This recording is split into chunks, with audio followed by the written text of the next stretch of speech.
Welcome back, Kim Pao fans! Usap-usapan ngayon ng fans ang balitang Jumano'y nasa labas ng bansa si Kim Chiu.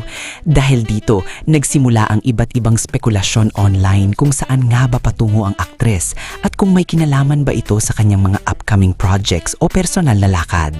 Siyempre, hindi rin napigilan ng ilang netizens na ikonekta ito sa kasalukuyang kinaroroonan ni Paolo Avellino. Matatanda ang kasalukuyang nasa France si Paolo para sa isang proyekto, kaya may ilang fans ang nagbiro at nagtanong kung susunod ba ron si Kim. Para sa Kim Pao supporters, nakakakilig isipin ang posibilidad na magkita ang dalawa sa ibang bansa, kahit na ito ay simpleng haka-haka lamang mula sa fandom.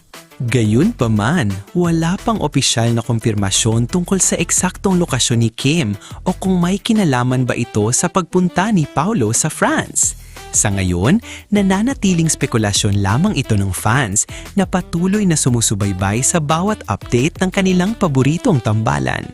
Totoo man o hindi, sapat na ang ideyang ito upang magbigay ng kilig at excitement sa kanilang supporters.